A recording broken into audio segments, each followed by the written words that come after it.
Good evening, everyone, and welcome to another exciting edition of Pardon Our Picks, where perfection is a work in progress. I'm your host, Sam. Alongside me, as usual, is 2/3 of the crew. How you guys doing tonight? I'm doing pretty well. I'm gonna get a workout in soon. That's why I, look like this. But I was just made aware that I am just one of the best football pickers ever, especially in the playoffs. So, that's a good spirit boost. Yeah. And you, football jester, how are you this evening? Life is a workout, and I got mine in today. So I'm doing great, man. It's Wednesday, it's the middle of the week. I'm ready to get in. Hopefully, we have some more competitive games to talk about this week. Well, we are, of course, brought to you by Aardvark Concepts, Incorporated, more than just a sign shop. Check them out in Westminster for all your sign and decal needs. And in Too Deep of Maryland. Check out their next show at the Reckless Shepherd on the 30th, 8 p.m. Going to be a good show. So, speaking of good shows, aside from this one, because this one is the Palm Diggity, but last week we had some really close games, and one complete and utter blowout. San Francisco. I mean, who saw that coming? I mean, they've got some pretty key injuries, so. And Seattle's defense is no joke. For the 49ers, I feel like we're living on kind of borrowed time this year. I mean, they had so many key injuries, just happen. It seemed like every week somebody else was going down. And the fact that they made it that far, I think, is a testament to their depth. But the depth only goes so far when the other team is still starting. They're essentially as healthy as they were week one. So, yeah. There was one person on the feed last week, I think, that did predict the big loss. It wasn't me. Anyway, speaking of big losses, breaking news: somebody broke their ankle. It wasn't me, Carol. Don't worry. I know you're watching this late, but my foot is still attached. So is the other one. We're good. Carol, please make sure you're driving safely. No, Bo Nix, broken bones in his foot. Towards the end of that game, you can see him start to hobble at the very end of the game when it was pretty much without issue. So, what do you guys think? Should he have been in for that last series? So yeah, I think he should have. That's an extremely abnormal thing to happen, and it was one of the very last plays. He's your starting quarterback. You expect him to play. He's getting paid to play.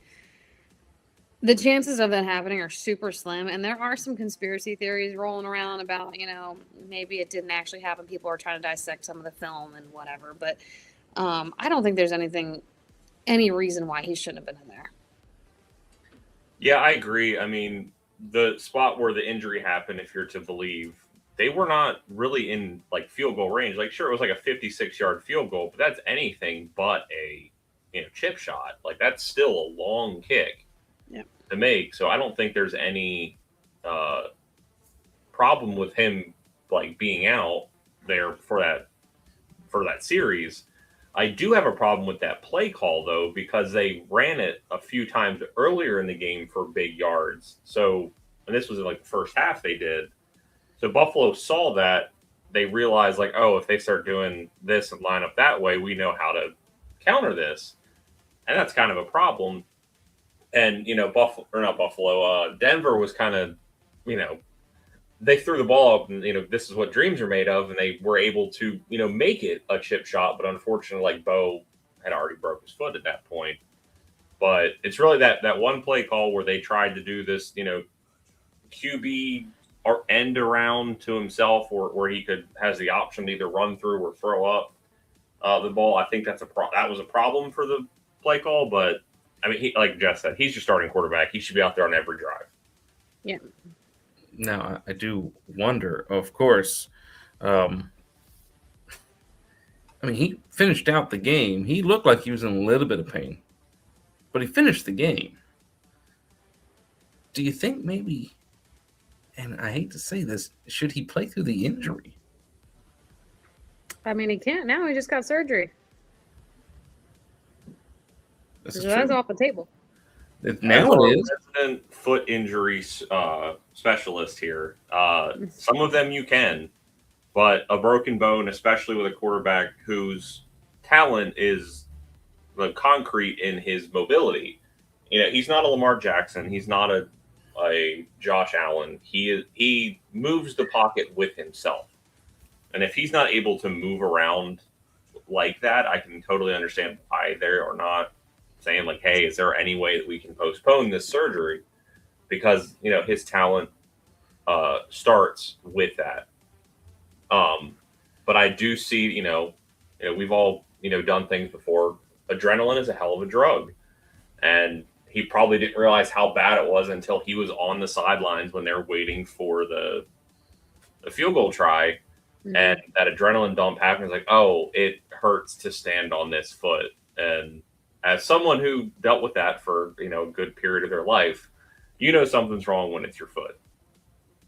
I will also say he's a young quarterback. Like, can you imagine the damage they could do to his ankle? I mean, he looks old, but like you don't want to put him in a position. He's in a position now that he's going to succeed over the next few years, I would think. So, him playing on an injury when it's not necessary, I think they made it really far this year. He needs to recover fully and then give him another shot next year. He's more mature than a second-year quarterback in terms of years, but yeah, he's got a bright future ahead of him if he keeps playing like he did this year. I agree. He should not be playing. He should definitely have gotten the surgery and taken care of himself, because down the line, those kinds of injuries become major issues for people. I mean, look at Jerome Bettis's, who are unable to bend their knees when they walk at this point. It kind of reminds me of my father. Where he just can't bend his knees at all. I like to make fun of it. Yeah, the waddle. Yeah. Back issues, shoulder issues. Hell, Peyton Manning can barely throw a football now.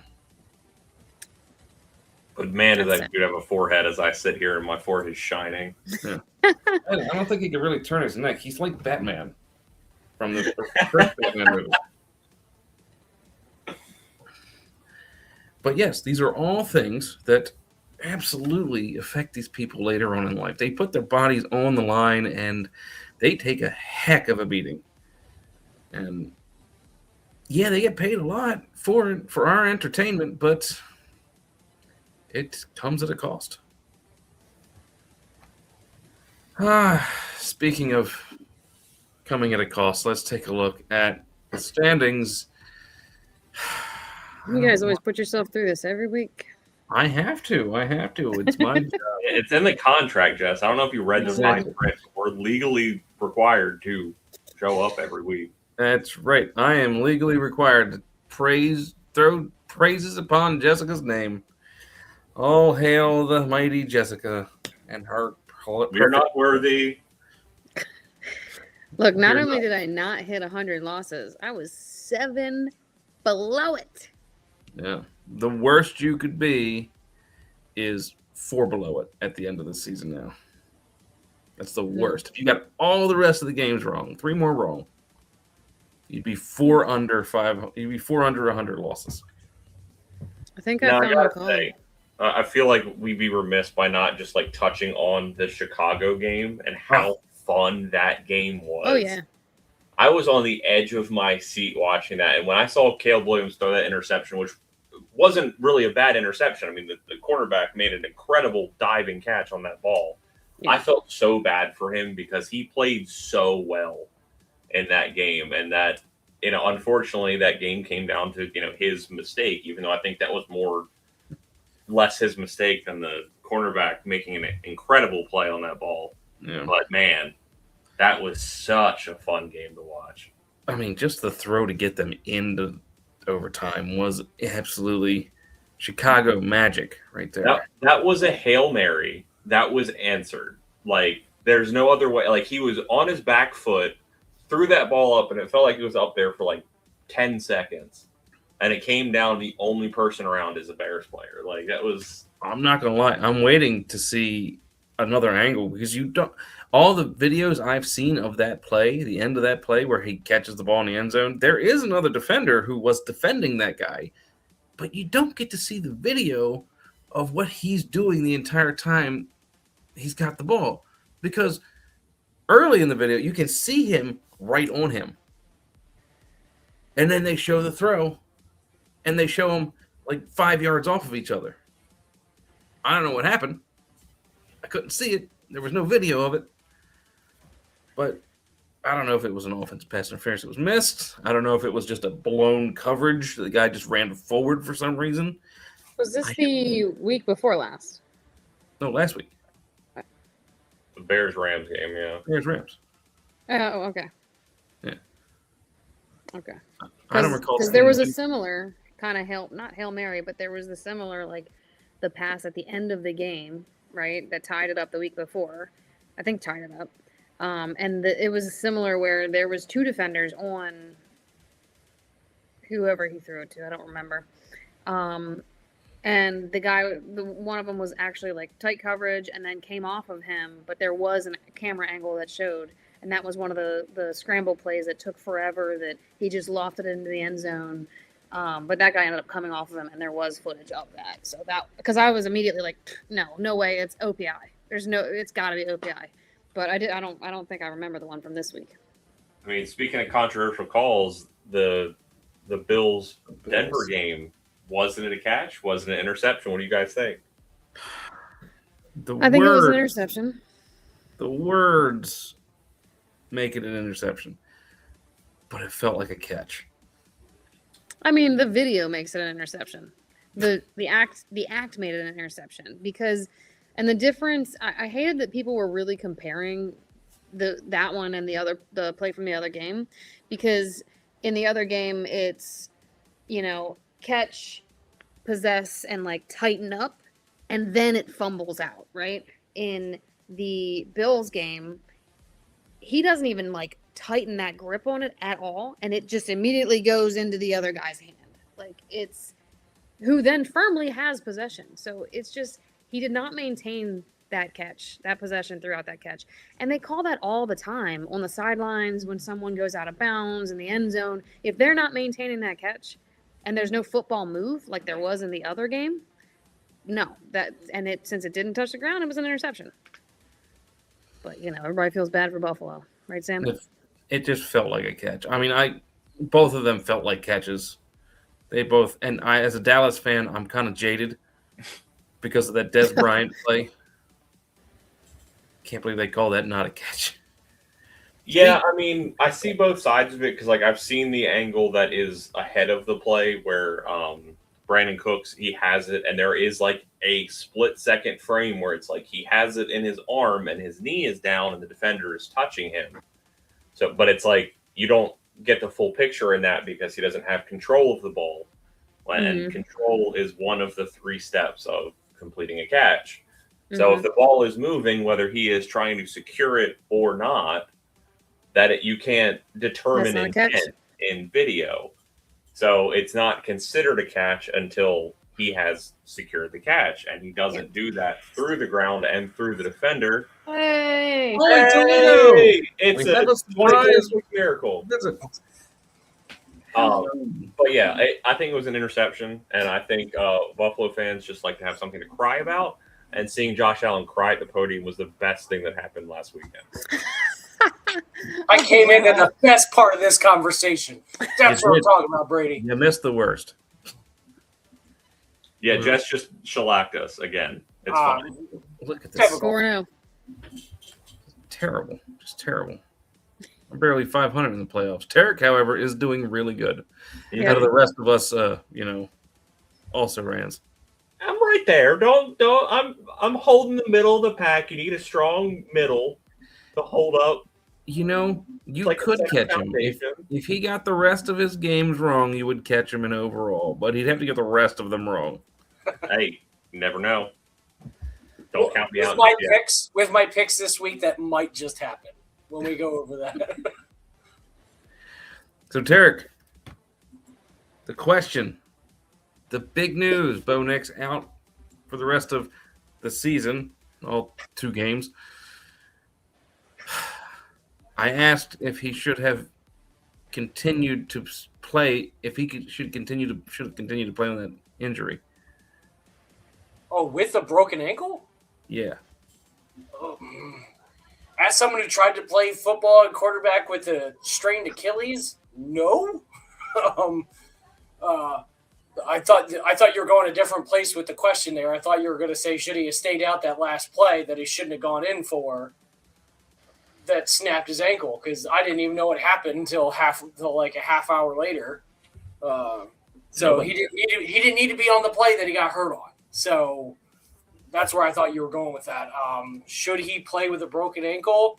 He'd look better than Rodgers did in the Steelers game, but who just looked like the Tin Man beginning of Wizard of Oz. But So we have an opinion from all of the panel. All right, let's take a look at the rest of the playoff picture.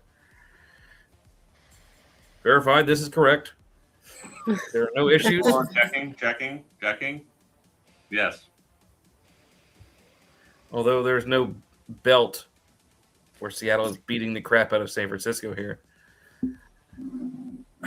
All right. We're going to start in the AFC. Denver against New England. Who do you guys got? Can Jared Stidham get them the win? No. Yeah, it's a no. This is where I'm saying my picks are odd. I'm going against the football gods to say yes for one specific reason. It has nothing to do with stats. I'm the anti-Jess when it comes to stats. I don't know any of this. But I don't want the 1 year we don't have the Chiefs to go back to the Patriots. So with all of my willpower, I am going, aside from the fact that I'm a half Bronco fan, I just don't want the Patriots in the Super Bowl. Yeah, I really don't either. Yeah, I mean, if Bo Nix was playing this game, I think it's a very good conversation to have. I mean, Denver, they haven't played their best football at times with Bo Nix at the helm, but they've won games. And New England, we've all talked about it. They've had, the baby soft schedule that they did this year. So, but, they, played well against the Chargers, and CJ Stroud played, like I've said, all year and doesn't look like a starting quarterback in the NFL. So they faced a toughish test, and the offense didn't look all that good against Houston's defense last week, but nobody will. Yeah, Jeez. Nobody will. So here we go again, where New England gets to play a good defense and a, questionably, I would say, bad offense, because we don't know what we're getting out of Jared Stidham. Now, if this guy goes and throws 350 yards, 4 touchdowns, and 0 picks, then, we'll talk about that all next week. But I just see no realm of possibility where that happens, because if that does happen, he's going to be starting somewhere next year. So Jared Stidham's been in the league for 5 years? Something like that. Born in 1996. Ow. He's 11 years younger than me. That's 10 years younger than me, because I'm about to hit the big 4-0. So, I'm just going to lean back in my old man chair here. Hold on, where's it at? There we go. So he's been around since 2019 in the NFL. And he's bounced around a bit, but coming into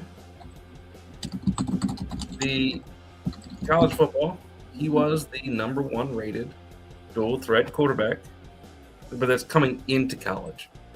He went to Baylor, did fine at Baylor, did pretty good.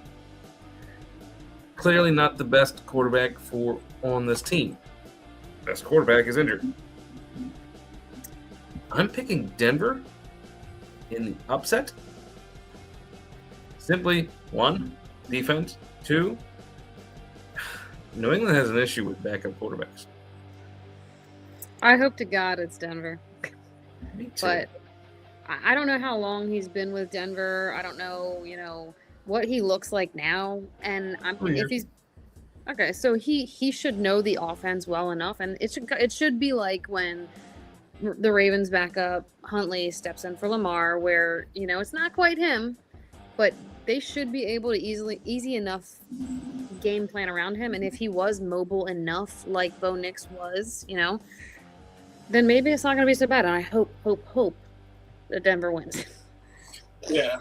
I mean, they've played together before. So from the research I was doing earlier, just all my own for funsies, like it was the other way around. Stidham was the starting, Nix was the backup, and then they switched in college. So they're familiar with each other. They should have a similar play style, I'm hoping, and they still got Mims and a decent O-line, so I'm hoping it'll still be okay. And the defense is better than New England's, so like you said, Sam. And, he hasn't thrown a pass during the regular season last year or this year. Just didn't do it. But I believe in this man. He's going to come in. It's going to be a reminiscent game of the Ravens against the Patriots years ago when Joe Flacco first played against them and won based on defense and threw for like 50 yards. Oh, geez. Okay. Yes. Not what I was thinking you were going to say. Oh. But no, this is what I got. That is how I think it's going to happen. I think that New England just struggles in this game, and Denver pulls out the victory. Dobby! Dobby has a free health. Now to the game that everybody is probably more interested in, simply because they think it's going to be a much more interesting game.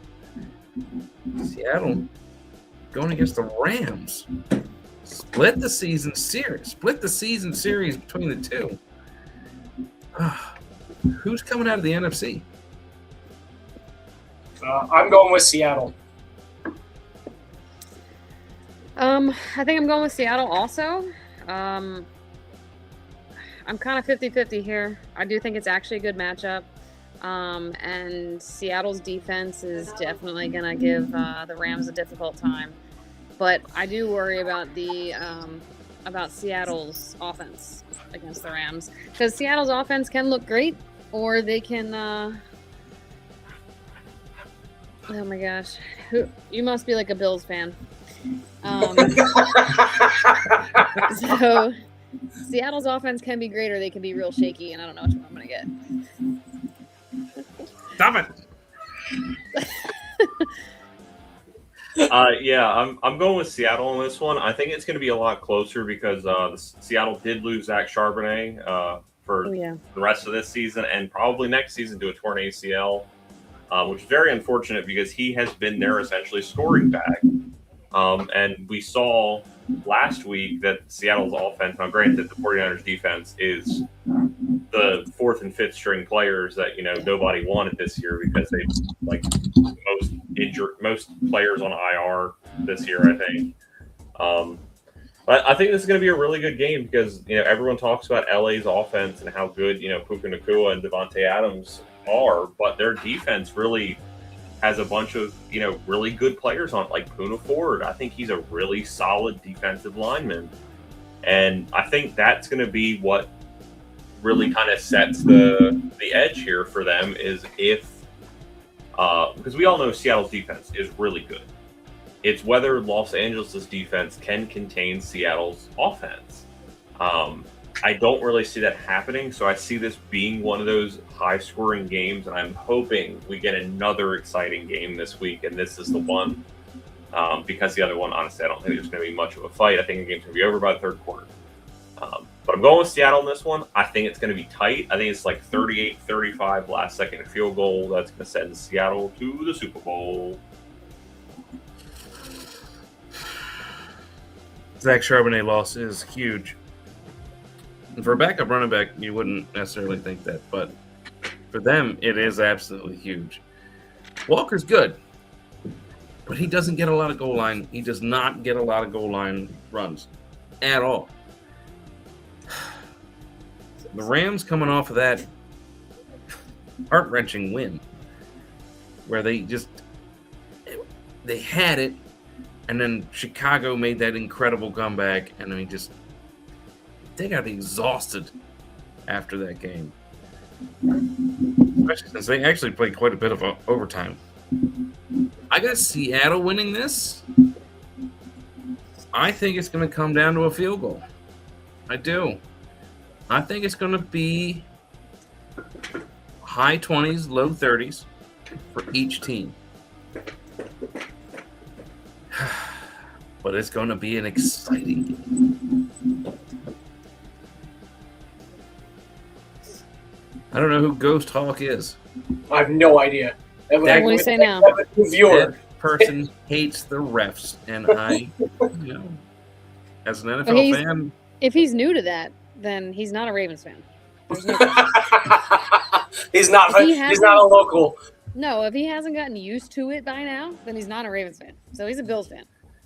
Yeah. I bring this up all the time. Here, those the uninitiated in everything. I bring this game up. Football.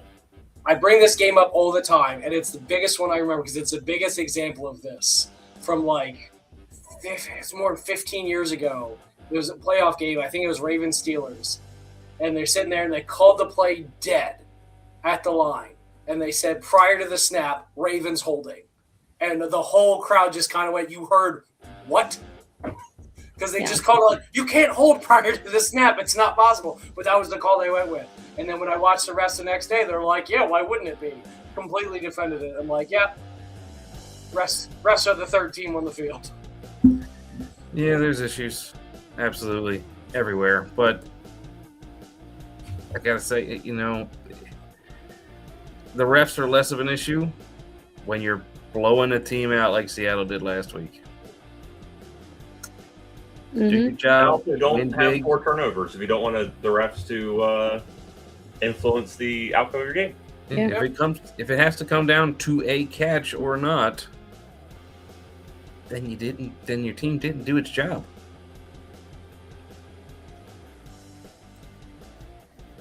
All right. I can actually say this. It's been a couple weeks. I apologize for my absences, injuries, and whatnot. But thank you guys so much for watching. Glad I got to make the end of the video here.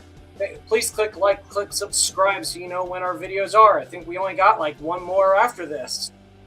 That's the Super Bowl, and that's it. So thank you so much, guys, for a good season. We appreciate it. We all had fun with our crazy. Hope you enjoyed our crazy antics and banter and everything. Links in the description for Brady and his dad's book. Facebook 44 group. copies sold. We got halfway there, guys. There you go.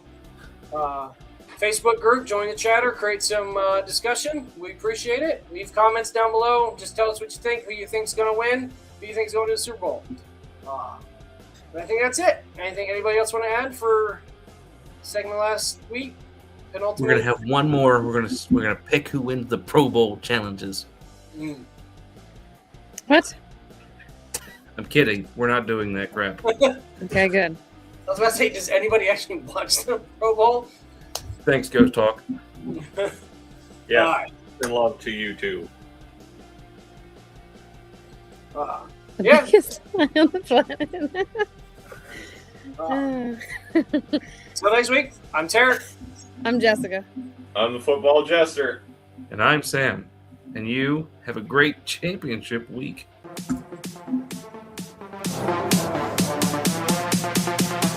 want that. You said that to me, right?